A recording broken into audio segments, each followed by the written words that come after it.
Tapi saya yang ingin membuat kejadiannya terlihat seperti perampokan yang memang berakhir dengan tindakan penghilangan nyawa ya. Saya akan membayar 15.000 rand, sekitar 2.000 dolar gitu lah, Wak, untuk setiap orang yang terlibat. Hai, wassalamualaikum warahmatullahi wabarakatuh. Terima kasih sudah klik video ini. Oke, Wak, jadi malam minggu ini seperti biasa aku akan kembali lagi menceritakan sebuah kasus kriminal yang paling ditunggu-tunggu sama pecinta kriminal nih. Dan kasus malam ini terjadi di Cape Town, Afrika Selatan pada tahun 2010, Wak. Pada sepasang suami istri yang sedang berbulan madu. Cerita malam ini akan cukup panjang dan cukup bikin kalian naik darah sih. Karena pada akhirnya orang yang menurut aku adalah si dalang malah dibebaskan.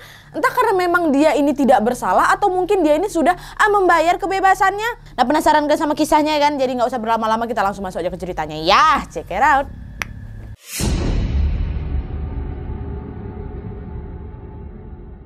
Oke, Wak, jadi kasus malam ini melibatkan pasangan yang memang baru saja menikah. Mereka adalah Ani dan Srian Dewani. Ani sendiri, Wak, lahir di Swedia dari pasangan Vinod dan Nilam Hindocha pada tahun 1982. Nah, Vinod dan Nilam orang tuanya ini adalah orang India, Wak, yang menetap di Uganda. Tetapi pada awal tahun 1970-an, Presiden Uganda yang bernama Idi Amin memerintahkan pengusiran orang berketurunan India dari Uganda dengan alasan Amin tuh pernah bermimpi bahwa Tuhan memerintahkannya untuk melakukan pengusiran tersebut. Dan dia juga mengatakan bahwa orang India ini telah menumpuk kekayaan untuk bisa merusak ekonomi Uganda. Jadi waktu itu semua orang India yang menetap di Uganda diberi waktu 90 hari gitu, Wak, untuk angkat kaki dari negaranya tuh. Nah, Vinod dan Nilam adalah salah satu dari orang-orang India yang memang mengungsi. Dan waktu itu akhirnya mereka mendapatkan suaka di Swedia dan menetap di kota Mariestad, Wak, yang merupakan kota kelahirannya si Ani. Nah, Ani ini, Wak, memiliki dua saudara, kakak laki-laki bernama Enis dan kakak perempuannya bernama Ami. Seiring berjalannya waktu, tumbuh dewasa, Ani ini digambarkan sebagai jantungnya keluarga. Jadi dia ini memang sering bercanda, sering cerita, paling penyayang, paling ceria. Pokoknya keluarga Ani ini semakin hangat dan dekat ya karena si Aninya ini, Wak. Bagi Ani keluarga adalah segalanya dan bagi keluarganya Ani lah segala-galanya gitu. Nah, terus setelah lulus kuliah, Ani ini pindahlah ke Stockholm. Berjarak sekitar 300 km, Wak, dari Mariestad tadi itu. Dan di sana Ani ini bekerja di bidang marketing di sebuah perusahaan telepon yaitu Ericsson. Kemudian pada tahun 2009 ketika si Ani ini berusia 28 tahun, Wak, Ani ini liburanlah ke London untuk mengunjungi saudaranya. Nah, pas lagi liburan ini, Ani dikenalkan oleh tantenya dengan seorang laki-laki yang berusia 30 tahun bernama Srian Dewani. Nah, Srian ini, Wak, juga keturunan India. Dan orang tuanya dulu sama kayak orang tuanya Ani, dari Uganda juga. Jadi kasusnya memang sama kayak orang tuanya Ani, mereka harus keluar dari Uganda tuh loh. Nah, bedanya orang tua Ani ini mendapatkan suaka di Swedia, sementara orang tuanya Srian ini mendapatkan suaka di Inggris. Nah, di Inggris ayahnya Srian ini sukses sekali, Wak, menjalankan bisnisnya. Nah, beranjak dewasa, Srian yang memang juga sudah sukses menjadi seorang akuntan pun membantulah menjalankan bisnis keluarganya. Nah, dari kerjaannya ini, Wak, Srian ini pun tercatat sebagai jutawan sebelum usianya 30 tahun loh. Jadi memang Srian ini berasal dari keluarga yang sangat berada kali lah, kaya raya. Nah, pada perkenalan pertama mereka, Wak, sebenarnya Ani ini merasa nggak cocok dengan si Srian ini. Tapi kemudian Ani ini pun ya kayak gitulah memutuskan bertemu lagi dengan Srian untuk bisa mencoba mengenal si Srian lebih jauh. Nah, di pertemuan kedua mereka inilah Ani pun mulai berpikir, aku nih mungkin bisa suka sama si cowok ini. Orang dia ganteng kok, punya selera humor yang baik juga. Apa salahnya aku coba dulu mungkin ya. Akhirnya mereka berdua pun memutuskan untuk memulai sebuah hubungan. Nah, waktu itu karena memang liburan Ani ini sudah selesai di London, Ani kan harus balik lagi tuh ke Swedia. Diajaklah si Srian ini ke Swedia juga buat ketemu sama keluarganya Ani. Mau pula si Srian waktu itu, Wak. Tapi gini mereka balik ke Swedia. Singkat cerita, sampailah mereka berdua di Swedia dan si Srian ini pun bertemulah dengan keluarganya Ani. Waktu itu, Wak, keluarganya Ani tuh sangat-sangat menyukai Srian. Bagi keluarga Ani, Srian ini adalah seorang laki-laki yang sangat tampan, baik, kaya raya, berpendidikan dan juga ya itu sangat mapan lah gitu. Ditambah lagi pada saat itu Ani menjelaskan kepada orang tuanya bahwa memang Srian ini tidak percaya pada konsep hubungan badan sebelum menikah. Jadi maksudnya ya si Srian ini nggak akan mau aneh-aneh gitu lah sama si Ani sebelum akhirnya mereka menikah gitu. Jelaslah hal ini membuat orang tuanya si Ani semakin kayak jatuh cinta kali lah sama si Srian kan. Akhirnya dengan cepat mereka pun memberikan restu atas hubungan si Ani dan Srian. Nah, singkat cerita lagi, Wak, perkenalan si Ani dan si Srian ini pun selesai. Srian harus balik lagi ke London dan Ani tetap di Swedia. Jadi LDR lah mereka waktu itu. Nah, pas LDR ini ya seperti pada pasangan umumnya lah, Wak, mereka jadi sering bertengkar tuh. Sampai akhirnya pada Januari tahun 2010 mereka putus. Tapi sebulan kemudian, bulan Februari 2010, mereka balik lagi. Dan waktu itu Ani tuh sempat ngomong sama si Srian, sayang, kalau kau mau hubungan ini tetap bertahan, sepertinya salah satu dari kita memang harus ada yang ngalah lah, sayang. Oke, setuju aku. kata Srien. Akhirnya pada bulan Maret tahun 2010, Ani pun resign lah Wak dari kerjaannya. Dia pindahlah ke London untuk bisa menyusul si Srien pacarnya. Ani yang ngalah. Nah 3 bulan kemudian pada bulan Mei tahun 2010 mereka pun bertunangan Wak. Dan beberapa bulan kemudian pada bulan Oktober tahun 2010 mereka pun menikahlah di Danau Powai, Mumbai, India. Jadi memang cepat kali lah proses perkenalan mereka ini Wak. Sampai akhirnya mereka ini bisa menikah gitu. Mereka kenalan kan di akhir tahun 2009. Nah udah dinikahin sama si Srien di Oktober 2010. Yang kurang lebih setahun lah ya kan. Dan pernikahan mereka waktu itu adalah pernikahan besar dan mewah kali Wak. Yang memang dilangsungkan selama 3 hari 3 malam. Dah, nikah lah itu. Hidup bahagia mereka nih Nat. Harusnya iya kan. Tapi sayangnya Wak, kalaupun mereka merasa bahagia di hari pernikahan mereka, kehidupan pernikahan mereka ini nggak bertahan lama ternyata. Karena sebulan kemudian Ani ini sudah ditemukan tidak bernyawa. Apa yang terjadi? Sekarang lah yuk kita masuk ke segmen selanjutnya.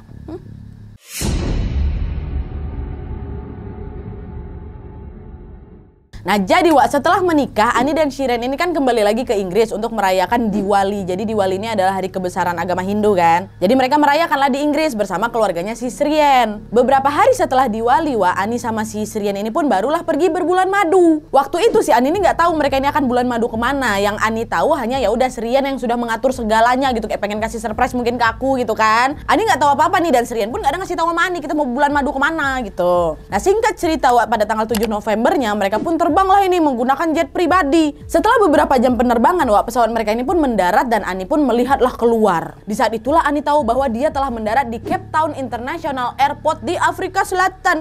Jelas waktu itu si Ani excited kali kan, karena dia dan suaminya Srien akan berbulan madu di sana. Dah tuh setelah turun dari pesawat, si Srien ini pun mengajaklah Ani terbang lagi nih menggunakan penerbangan domestik menuju Kruger National Park Wak. Di sana mereka menginaplah selama 4 malam. Nah setelah menghabiskan waktu di Kruger National Park itu, pada tanggal 12 Novembernya mereka balik lagi nih ke Cape Town. Nah di Cape Town ini Wak, Srien telah membooking hotel bintang 5, Hotel Cape Grape namanya. Nah menuju hotel dari bandara, si Srien dan Ani ini menggunakan taksi. Dan pada saat itu mereka kenalan nih sama si supir taksinya. Nama supirnya Zola Tonggo. Dah pergilah ke hotel. Singkat cerita mereka sampailah kan itu di hotel. Waktu itu Ani masuk ke dalam hotel duluan tuh untuk check in. Sementara si Srien ini masih berbicara dengan Zola, si supir di luar. Nah kabarnya pada saat itu Srien ini sangat menyukai gitu lah Wak servis yang diberikan sama si Zola. Akhirnya si Srien ini pun meminta lah Zola, oh ya udah Mas kalau gitu kamu jadi driver dan tour guide-nya kami aja ya selama kami berada di Cape Town ini. Oh boleh Pak, boleh kata siapa nih, kata si Zola. Zola langsung tuh menerima tawaran dari si Srien, mengingat dia ini ya udah aku bakal dapat rezeki lebih ya kan. Akhirnya setelah sekitar 10 menit gitulah ngobrol, Zola ini pun pergi dan Srien masuklah itu ke dalam menyusul si Ani. Nah terus Wak, di keesokan harinya pada tanggal 13 November pagi hari, Zola tuh udah datang nih Wak ke hotel buat ngejemput si Srien. Waktu itu Srien meminta Zola untuk Wak tolong antarkan aku ke money changer bentar lah karena aku lagi kehabisan uang gitu.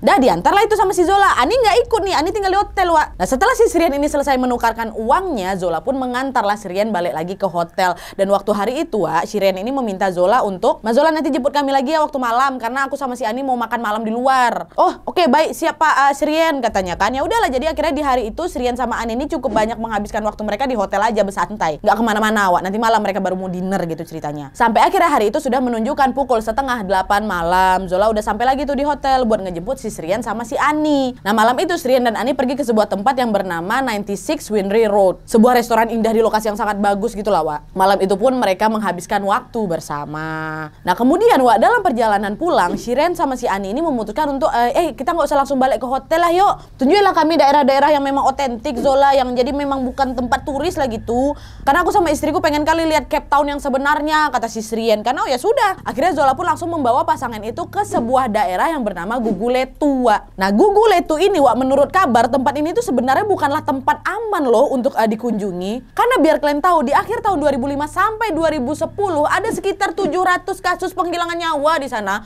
Berarti setara dengan sekitar 1 kasus setiap 2,5 hari Wak. Bisa kalian bayangkan aja nih, jelas lah Guguletu ini bukan tempat teraman untuk dikunjungi turis gitu. Apalagi jam 10:30 malam waktu itu. Tapi entah kenapa Wak, si Zola ini tetap bawa si Ani sama si Srien tuh ke sana. Dan karena hal inilah sesuatu yang buruk pun terjadi sama si Srien dan Ani.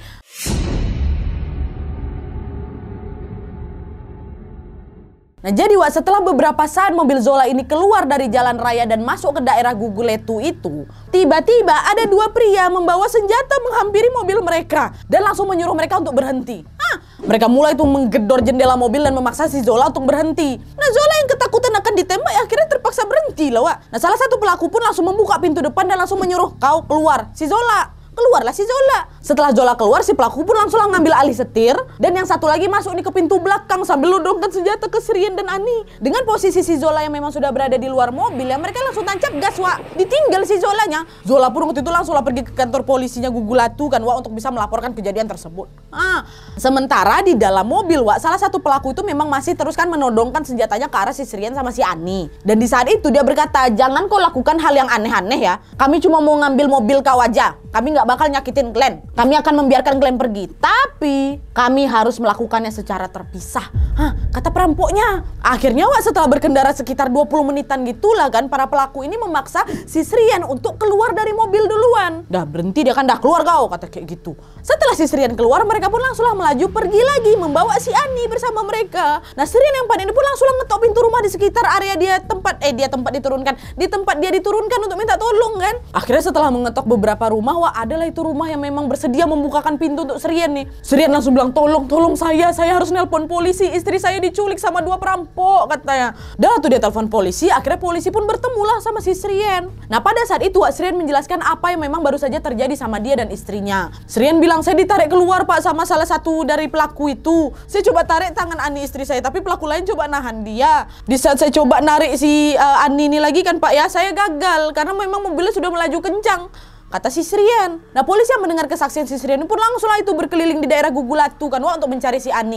Tapi sayangnya mereka tidak dapat menemukan Ani malam itu. Dan si Zola sama si Srian sudah bertemu, Wak, di kantor polisi karena sama-sama saling ngelapor kan. Dan setelah polisi mendapatkan kesaksian mereka pun dibalikkan lagi nih ke Hotel Cape Grace. Nah, sesampainya di hotel, Wak, Srian langsung nelpon orang tuanya untuk bisa menceritakan kejadian yang memang baru saja terjadi. Dah, "Papa, Mama tadi gini lah," panik dah dia kan. Setelah nutup telepon, orang tuanya si Srian langsung nelpon orang tuanya Ani. Jadi orang tuanya Ani ini nggak dikasih kabar apa-apa, Wak, dari si Srian. Dah, "Ibu, Bapak, anaknya gini," diceritain sama orang tuanya si Srian kan. Nah, mendapatkan kabar itu, Vinod, ayahnya Ani, langsunglah nelpon si Srian.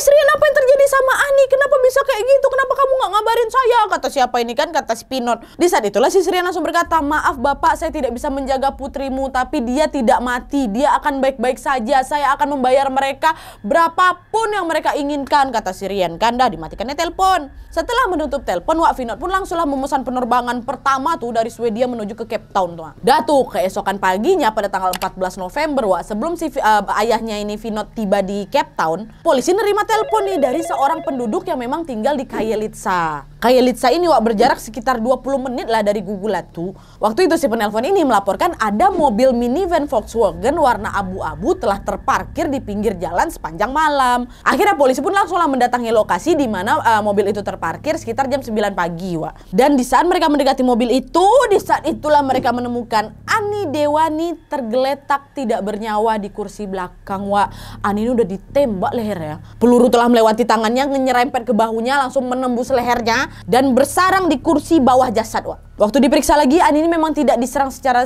seksual, tetapi memang ada bekas luka dan memar di pahanya yang memang menunjukkan bahwa dia ini telah diikat, dan itu juga menunjukkan tanda bahwa Ani ini telah berusaha melawan. Semua perhiasan sama barang-barang mewahnya si Ani hilang. Setelah penemuan ini, akhirnya penyelidikan pun langsung dilakukan, Wak. Dari hasil olah TKP, para penyidik sedikit ragu nih dengan asumsi bahwa Ani ini telah menjadi korban tindak perampokan acak. Keraguan mereka ini timbul, Wak, karena pertama, pada malam si Srian ini melaporkan tentang perampokan itu, Srian mengatakan bahwa kedua perampok ini hanya ingin mengambil mobil aja ya kan. Mereka tidak ingin menyakiti Srian, Ani ataupun Zola. Tapi kenapa malah 2 perampok itu menghilangkan nyawanya si Ani dan tidak membawa mobil? Malah mereka biarkan mobil itu terparkir pinggir jalan kan.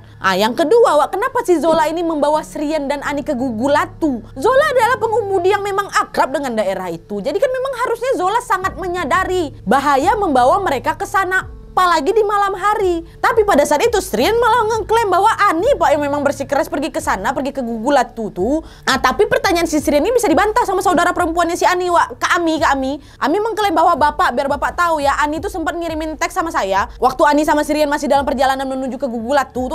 Ami bilang sama saya bahwa kami itu akan mengunjungi tempat yang memang cukup berbahaya. Aku nggak mau pergi ke sana. Kata Ani kayak gitu. Bukan Ani yang pengen ke sana gitu kan. Nah, terus yang ketiga, Wak, adalah fakta bahwa kedua perampok itu membiarkan Zola dan Srian pergi, tapi tidak si Ani.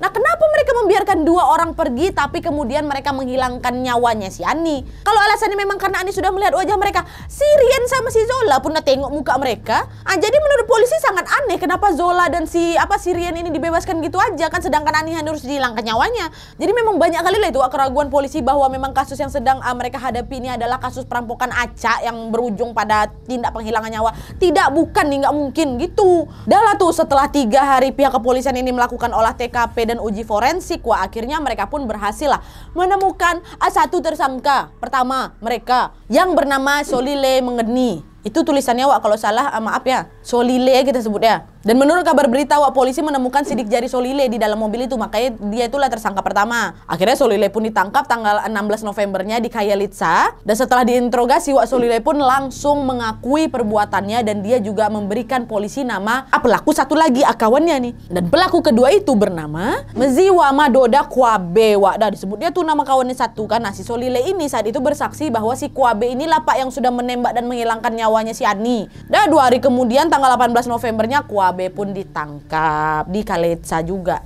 dan langsunglah dibawa ke kantor polisi ini untuk diinterogasi. Nah, Kwabe waktu diinterogasi pun langsung mengakui perbuatannya. Dah terpecah lah ini Nat, kasusnya 2 pelaku udah ketangkap ya kan? Belum. Karena apa wak? Karena di saat ini, di titik ini si Kwabe yang nembak si Ani menyebutkan 1 nama lain yang memang terlibat dalam kasus penghilangan nyawanya si Ani. Berarti bukan cuma 2 nih Nat pelakunya. Ini nih wak, kasus ini memang agak ngejelimet gitu loh, dimulai dari titik ini. Jadi kalian harus fokus ya dengerin. Nah, jadi ceritanya gini wak, di saat si Kwabe ini diinterogasi, Kwabe berkata, saya mendapatkan order pak untuk menghilangkan nyawanya Ani dari teman saya yang bernama Monde Bolombo. Ada lagi nih orang lain wak, namanya Monde. Mereka berdua dapat perintah dari si Monde. Nah, waktu itu pak Monde nelpon saya tentang orderan ini. Nah, setelah mendengar kesaksian yang Kwabe, Monde pun ditangkap langsung nih sama polisi kan, diinterogasi lagi. Sama juga wak, tanpa berlama-lama Monde pun langsung mengakui perbuatannya. Iya pak, betul, saya ngasih orderan sama si Kwabe. Saya memang yang menghubungi si Solile sama Kwabe untuk menghilangkan nyawanya Ani pak. Tapi ada tapinya nih wak. Di saat itu si Monde berkata, tapi orderan yang saya berikan sama Solile sama Kwabe itu datang dari orang lain juga pak. Orang lain lagi? Iya. Siapa? Siapa wak? Tolong mana suara? Bukan, salah kalian. Bukan Srian, Zola Tonggo. Tahu kalian si supir taksi Srian Mani itu? Dia dapat orderannya dari Zola. Jadi Kwabe ini dapat orderan dari Monde ini dapat orderan dari siapa? Dari si Zola. Yakin kamu Zola? Iya pak, saya dapat telepon dari Zola, kata si Monde. Kan waktu itu Zola nelpon saya. Zola nelpon saya. Dia minta saya mencari orang yang bisa menjadi pembunuh bayaran pak. Di saat itulah saya teringat Solile sama Kwabe. Nah, mendengar kesaksian si Monde, akhirnya langsung pada tanggal 20 Novembernya tuh si Zola pun langsunglah ditangkap. Jadi di titik ini polisi telah menangkap berapa? 4 tersangka yang memang terlibat dalam kasus penghilangan nyawanya si Ani kan. Ada si Zola, Monde, Solile sama Kwabe. Zola nelpon si Monde nelpon si Solile sama Kwabe. Solile sama Kwabe nilai langsung melakukan eksekusi gitu. Selesai. Belum selesai. Ini kita masuk ke gongnya ini wak.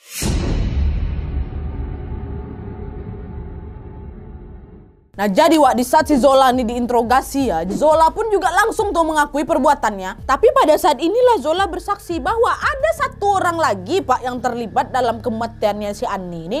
Bisa kalian tebak? Zola mengatakan bahwa dalang dari kematiannya Ani adalah Srian Dewani, suaminya Ani. Suaminya si dalang nih, Zola mengatakan bahwa dia berbicara dengan Srian tentang order penghilangan nyawanya si Ani di parkiran hotel ketika mereka pertama kali tiba di Cape Town tuh loh. Ingat kan kalian waktu itu? Waktu Srian sama si Ani baru aja nyampe hotel, Srian kan sempat ngobrol bentar tuh sama si Zola sekitar 10 menitan tuh. Sebelum akhirnya si Srian menyusul si Ani, pada saat itulah wak, menurut si Zola, Srian ini sempat nanya sama saya, apakah kamu ada kenalan yang bisa saya bayar untuk menghilangkan nyawa istri saya? Tapi saya yang ingin membuat kejadiannya terlihat seperti perampokan yang memang berakhir dengan tindakan penghilangan nyawa ya. Kata siapa ini? Saya akan membayar 15.000 rand. Sekitar $2.000 gitu lah wak, untuk setiap orang yang terlibat. Nah, Zola yang mendengar mendengar hal itu pun langsung bilang, saya nggak punya orang yang bisa melakukan hal itu, tapi saya punya teman Pak, yang mungkin saja bisa membantu Anda. Nah, orang yang dimaksud sama si Zola inilah si Monde. Lalu Zola pun melanjutkan kesaksiannya dengan mengatakan, setelah Srien masuk lagi ke hotel Pak, saya langsung nemuin Monde untuk memberitahu rencananya Srien. Nah, keesokan paginya pada tanggal 14 November itu, saya jemputlah si Srien. Dan saya bawa dia ke kota buat nukar uang kan ke money changer tuh. Nah, menurut pengakuannya si Zola, Wak, pada saat itu Srien ini lagi menukarkan uang untuk membayar Zola dan komplotannya. Srien ini memang sengaja Wak nggak bayar Zola melalui transaksi online supaya apa ya? Supaya nggak ada catatan transaksi yang dapat melibatkan dia dalam kasus ini gitu loh. Dah tuh setelah menukar duit, Zola pun balik lagi lah mengantar si Srien ke hotel kan. Sedangkan si Zola waktu itu udah megang cash tuh. Dia pergilah nemuin si Monde untuk bertemu dengan Solile dan Kwabe tadi. Nah, di pertemuan inilah Solile sama Kwabe pun setuju untuk melakukan order dari si Srien, dan mereka pun setuju untuk melakukannya malam itu di mana? Gugulatu. Maka dari itulah Wak, di malam harinya itu si Zola membawa si Srien sama si Ani itu ke sana. Di mana kemudian mobilnya Zola ini dibajak dan Ani pun dihilangkan nyawanya. Dan Zola juga menambahkan, Wak, di keesokan paginya nih Pak, ya saya memang kembali lagi ke hotel untuk bertemu sama si Srien. Setelah si Ani hilang nih Wak ya. Nah, waktu itu si Srien sempat bertanya sama saya, apakah Ani telah dihilangkan nyawanya? Dan saya bilang, udah Pak, katanya. Terus besoknya lagi, berarti ini 2 hari setelah si Ani hilang ya, saya datang lagi Pak ke hotel untuk ngambil sisa bayaran saya. Itu kata Zola. Dan pengakuannya si Zola ini Wak dapat dibuktikan dengan adanya catatan telepon di antara mereka semuanya. Jadi maksudnya antara si Srien ke Zola, Zola dan Monde, Monde ke Solile dan Kwabe itu ada semuanya. Dan selain catatan telepon ada juga rekaman CCTV Wak yang mendukung ceritanya Zola. Dimana di salah satu rekaman CCTV ini rekamannya ada suaranya Wak ya. Terlihat Monde menerima telepon di tempat kerjanya dan pada saat itu berkata, harus terjadi hari ini. Orang yang menginginkannya sedang terburu-buru. Terdengar. Dan selain itu juga ada rekaman CCTV yang merekam pertemuannya Zola sama si Srien ini di hotel sehari setelah kejadian Wak. Tapi yang ini nggak ada rekaman suaranya memang. Dan di dalam rekaman itu Srien ini terlihat seperti mencari-cari di mana kamera CCTV berada lah. Dia teronggok-onggok, tengok-tengok ke atas. Dan juga Srien ini terlihat seperti berbicara kepada salah satu staf hotel, yang mana menurut pengakuan Zola, Srien itu meminta staf tersebut untuk keluar dari ruangan supaya dia sama Zola itu bisa leluasa berbicara tentang orderan-orderan mereka. Dan selain itu terekam juga di CCTV keesokan harinya si Srien sama si Zola ini bertemu lagi Wak. Dan kali ini Srien terlihat membawa sebuah tas putih. Srien langsunglah masuk ke sebuah ruangan, disusul tidak lama kemudian Zola. Tidak lama setelah itu Srien keluar dari ruangan tanpa membawa kantong putih tadi. Nah, kantong putihnya di mana? Udah dibawa sama si Zola, tampak tuh di CCTV.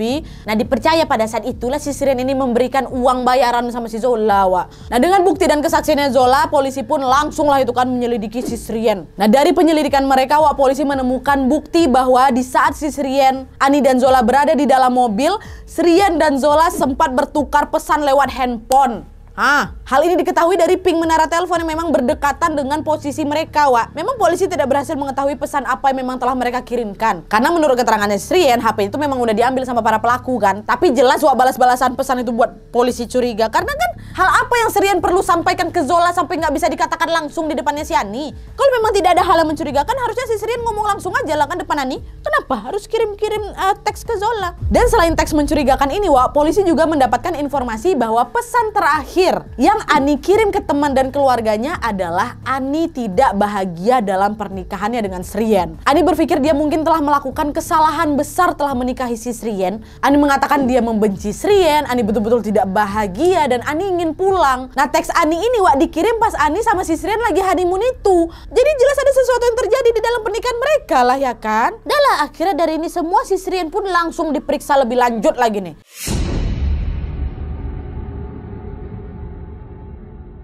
Akhirnya Wak, dengan penemuan ini polisi pun kemudian langsunglah mencari si Srien kan. Sayangnya pada saat itu ternyata si Srien udah balik ke Inggris. Dan kalian tahu kapan si Srien ini balik ke Inggris? Dia balik 3 hari setelah jasadnya si Ani ini ditemukan.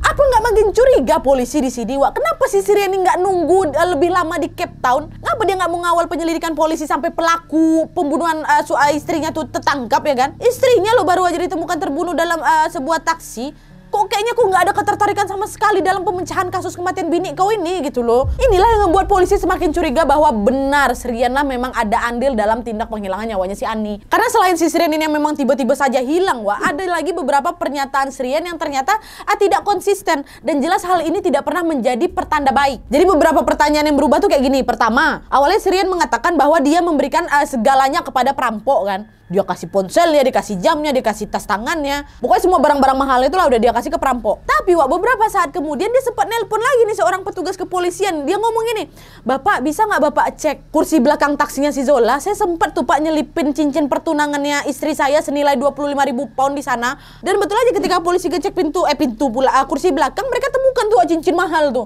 Jelas lah hal ini aneh kali untuk polisi kan. Ngapa nggak kau bilang aja sebelumnya? Kok nggak ada sebut soal cincin pertama kali? Udahnya aku bilang lagi ada cincin, apalagi cincin itu cincin mahal loh kan. Nggak ada disebutkan yang waktu pernyataan pertama. Nah kedua, ingat kan kalian di malam kejadian si Srian ini bersaksi bahwa saya udah ditarik keluar dari mobil dengan paksa sama salah satu pelaku itu kan. Nah beberapa pernyataan Srian di depan media tentang apa yang sebenarnya terjadi pada malam kejadian itu berubah-ubah ternyata. Jadi pernah pas dia di interview dia bilang, kepala saya ditodong sama senjata dan perampok itu ngomong sama saya, kamu keluar atau kamu saya tembak. Terus mereka keluarin saya lewat jendela mobil. Saya coba bertahan tuh sebisa mungkin dengan memegang tangannya si Ani, tapi mereka dorong saya dengan kuat sampai akhirnya saya terlempar lah itu dari jendela mobil. Beda lagi kan. Yang pertama dia bilang dia ditarik keluar. Yang kedua dia didorong keluar dari jendela. Ada lagi pernyataan yang berubah di interview lain, Wak. Dia bilang setelah mencoba melawan perampok di dalam mobil tuh, saya didorong keluar mobil melalui pintu waktu mobil tuh berjalan. Saya terjatuh lah itu terguling-guling di tumpukan pasir. Terus saya mendarat di bahu jalan maksudnya. Di situ berubah lagi, didorong waktu mobil berjalan katanya. Jadi memang kayak berubah-berubah gitu lah, Wak, kesaksiannya si Srian ini. Gimana nggak bikin polisi ini curiga? Jadi mana yang betul nih Srian, susah namanya tuh. Dan menurut polisi, Wak, entah kau didorong atau ditarik, yang jelas saksi yang melihat Srian pada malam kejadian bersaksi bahwa baju yang dipakai sama Srian malam itu, Pak, tidak terlihat kusut ataupun rusak sama sekali. Tidak ada tanda-tanda dia baru saja berkelahi, bergelut dengan seseorang. Kan harusnya kalau dia didorong atau dia tarik-tarikan pasti kusut lah gitu bajunya, entah baju tak keluar apa kayak gimana. Enggak, apalagi waktu gulung-gulung itu. Masih rapi kok dia. Aneh kan? Nah terus yang ketiga, pada malam kejadian Srian ini sempat ditanya lah gitu kan sama polisi, apa kau bisa mengidentifikasi para pelaku apabila mereka tertangkap? Atau kau bisa menggambarkan wajah pelaku itu sekarang nggak? Kata polisi di malam kejadian ya. Dan waktu itu Srian berkata, saya nggak bisa ngingat muka mereka, Pak. Saya betul-betul panik dan tidak memperhatikan wajah mereka. Tapi Pak ya, yang saya ingatnya, salah satu dari mereka tuh punya 2 tindikan, Pak, di salah satu telinganya. Dan kalian tahu, Pak, sewaktu polisi menangkap Zola dan komplotannya itu, tidak ada satupun dari mereka yang mempunyai tindik 2 di telinga. Nggak ada. Jelaslah polisi langsung berpikir bahwa kau ya Srian sengaja memang kerubah-rubah wajah dan detail dari para pelaku supaya pelaku sebenarnya tidak tertangkap. Dan pokoknya adalah beberapa lagi kesaksian dari Srian ini yang nggak konsisten, nggak bisa pula aku jabarkan di sini semua panjang kali nanti videonya ya. Tapi yang jelas dengan adanya bukti dan petunjuk ini, polisi Afrika Selatan pun akhirnya mengeluarkan surat perintah penangkapan untuk Srian. Srian yang memang udah berada di Inggris tuh langsung ditangkap tuh oleh kepolisian setempat sembari pemerintah Afrika Selatan mengurus segala administrasi untuk bisa mengekstradisi si Srian ini balik lagi ke Afrika Selatan. Tapi sayangnya, Wak, sebelum proses ekstradisi dapat dilakukan, Srian ini dapat dibebaskan dengan uang jaminan. Keluarga Srian ini kemudian menyewa agen PR bernama Max Clifford untuk menangani semua perhatian media yang memang mereka dapatkan. Dan pada saat itu Max ini mencoba untuk menggambarkan Srian ini seperti suami yang penuh kasih yang memang sedang berduka. Tapi, Wak, yang ada dengan segala perhatian yang memang tertuju ke si Srian, ada fakta baru lagi yang baru keluar.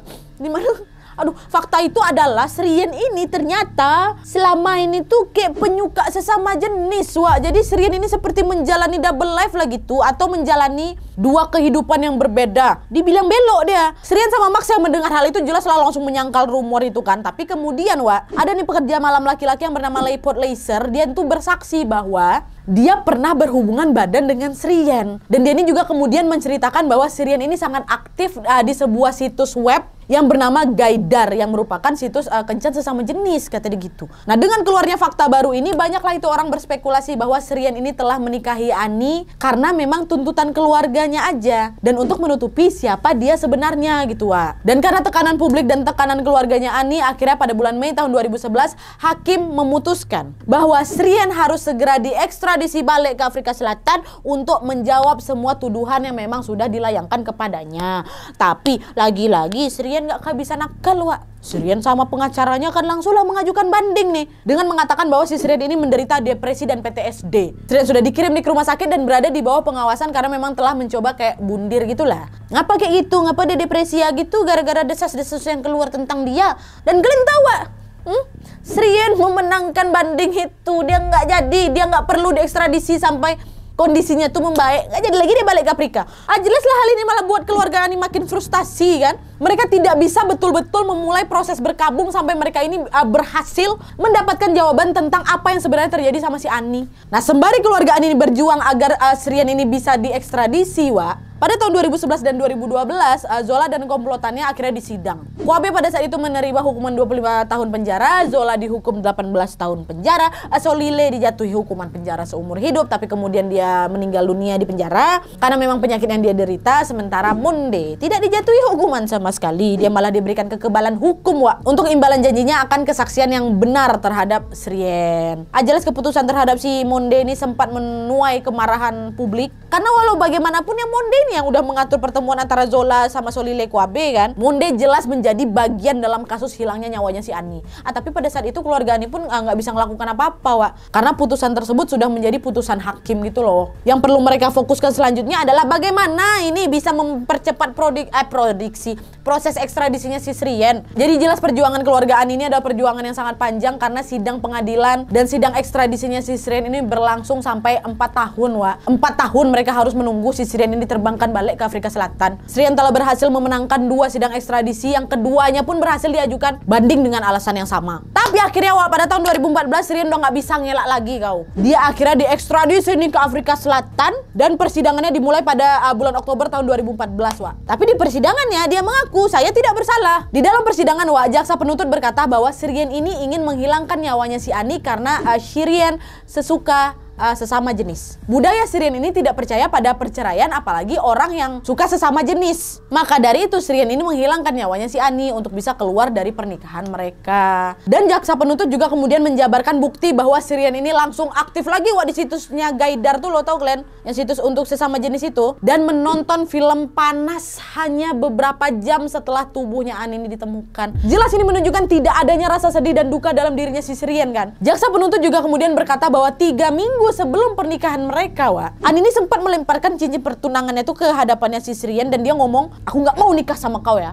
Tapi pada saat itu keluarga Ani ini masih berusaha kayak ngebujuk Ani itu loh dengan berkata, nggak usah lah sayang, apa yang kamu rasain ini Ani cuman sekedar stres dalam mengurus pernikahan aja kok. Tapi ternyata setelah menikah Ani ini masih terus tetap mengirim teks yang mengatakan bahwa Ani tidak bahagia dengan Srian dan juga pernikahan mereka adalah sebuah kesalahan besar. Jadi jelaskan pernikahan mereka ini memang tidak baik-baik aja. Nah, dengan argumentasi itu, jaksa pembela atau timnya si Srian kemudian berpendapat bahwa memang Srian ini sebenarnya biseksual kok. Dan fakta itu tidak ada hubungannya sama sekali dengan kasus kematiannya Ani. Karena Srian memang sangat mencintai Ani. Srian ini sudah siap untuk membuka lembaran baru bersama Ani dan membangun keluarga bersama Ani juga. Jaksa pembela juga kemudian berkata, jika Srian betul-betul ingin menyewa pembunuh bayaran, nggak mungkin Srian ini meminta orang pertama yang dia temui ketika mendarat di Cape Town. Bodoh kali si Srian kalau ngelakuin hal tersebut. Baru pertama kali tuh kok dia ketemu sama si Zola, yang ada si Srian ini sudah dijebak oleh Zola dan komplotannya. Ketika si Zola ini bertemu sama Srian sama Ani di bandara, Zola dan nengok tuh koper mahalnya si Ani, tas mahalnya, jam tangan mereka mahal-mahal semua. Hal inilah yang menjadi motivasinya si Zola ini menghubungi komplotannya. Nah, setelah mengantar si Srian sama Ani di hotel lah, itulah baru si Zola kasih tahu sama kawan-kawannya kalau dia baru aja dapat target baru untuk dirampok gitu loh. Jadi dari tim pembelanya ini mengatakan bahwa si Srian ini justru sudah dijebak sama si Zola. Tapi CCTV kan nggak bisa bohong tuh bapak pembela. Nampak tuh kantong putih berpindah tangan. Kelihatan kalian ketemu 1 hari setelah si Ani itu menghilang. Tapi itu pula pembelaan dari timnya kan. Tapi yang jelas, Wak, setelah persidangan berlangsung selama hampir sebulan, hakim pun memutuskan bahwa Srian tidak bersalah. Keputusan ini diambil Wak karena hakim ini percaya Zola dan komplotannya adalah memang orang-orang pintar yang sangat mungkin menjebak Shrien dalam tindak penghilangan nyawanya si Ani. Jelas keputusan hakim ini membuat orang semua pada banyak bertanya-tanya. Sekarang ada 4 orang yang memiliki cerita yang sama dan ada juga rekaman CCTV untuk bisa mendukung cerita mereka. Tapi tetap saja kenapa si Shrien ini dibebaskan ya kan? Keluarga Ani jelas hancur lebur setelah putusan itu Wak. Mereka merasa sistem peradilan Afrika Selatan telah mengecewakan mereka dan beberapa dari mereka bahkan percaya bahwa hakim di Afrika Selatan udah dibayar, disogok sama keluarga si Shrien tuh. Shrien. Nah, ini entah benar entah enggak nih Wak ya, tapi yang jelas sampai sekarang si Shrien ini masih bebas berkeliaran tanpa hukuman atas kematian si Ani istrinya.